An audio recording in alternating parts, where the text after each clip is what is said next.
Assalamualaikum warahmatullahi wabarakatuh. Halo teman-teman, perkenalkan nama saya Sri Raing dengan NIM G7012407 dari kelas A. Teman-teman, pernah nggak sih kalian penasaran bagaimana cara ilmuwan mengetahui berapa kadar suatu zat hanya dari warna larutannya saja?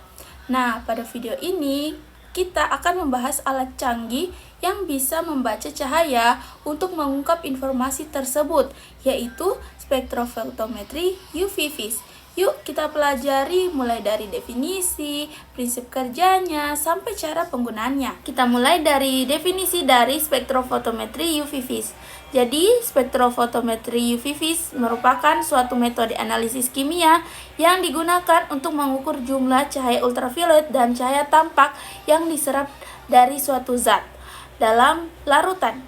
Metode bekerja dengan cara melewatkan cahaya pada panjang gelombang tertentu ke dalam sampel, kemudian mengukur seberapa besar cahaya yang diserap oleh zat tersebut. Nah, besarnya cahaya yang diserap disebut absorbansi. Nilai absorbansi ini sangat penting karena digunakan untuk menentukan konsentrasi suatu senyawa dalam larutan secara kuantitatif. Prinsip kerja dari alat spektrofotometri UV vis ini didasarkan pada interaksi cahaya dengan molekul zat.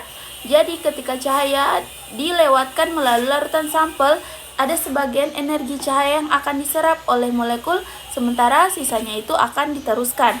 Besar cahaya yang diserap tergantung pada konsentrasi zat tersebut. Jadi semakin tinggi konsentrasi, maka semakin besar cahaya yang akan diserap.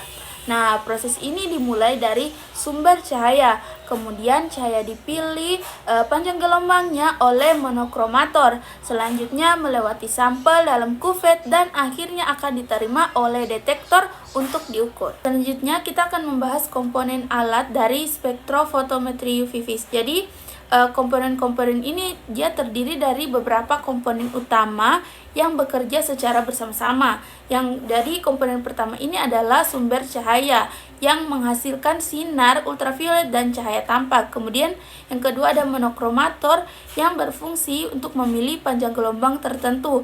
Dan yang ketiga ada kuvet, yaitu tempat sampel yang biasanya terbuat dari kaca ataupun kuarsa. Keempat, ada detektor yang berfungsi untuk mengubah cahaya menjadi sinyal listrik.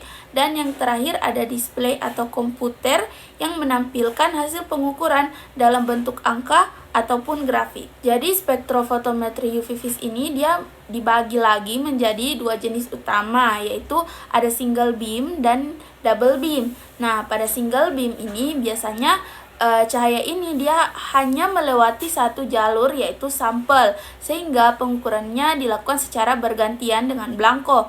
Sedangkan pada double beam, cahaya ini dia dibagi menjadi dua jalur, yaitu sampel dan belangko secara bersamaan. Oleh karena itu, double beam ini biasanya dia memberikan hasil yang lebih akurat dan stabil dibandingkan single beam. Kemudian ada hukum Lambert-Beer yang menyatakan bahwa absorbansi suatu larutan ini dia berbanding lurus dengan konsentrasi zat dan panjang lintasan cahayanya. Kemudian ada rumus, yaitu A sama dengan epsilon dikali B dikali C, di mana A ini adalah absorbansi, epsilon adalah koefisien absorptivitas, B adalah panjang lintasan cahaya, dan C adalah konsentrasi.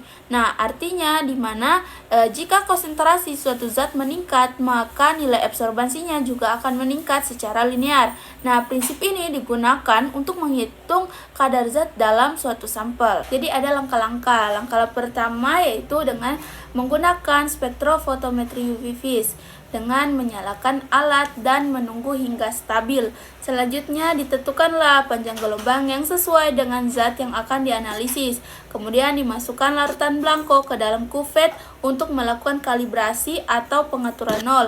Setelah itu diganti dengan sampel yang akan dianalisis.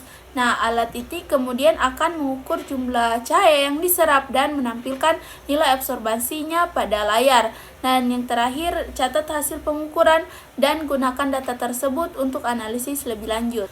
Mungkin demikian penjelasan mengenai spektrofotometri UV vis, mulai dari definisi, prinsip kerjanya, hingga cara penggunaannya. Nah, semoga video ini dapat membantu teman-teman dalam memahami konsep dasar metode ini.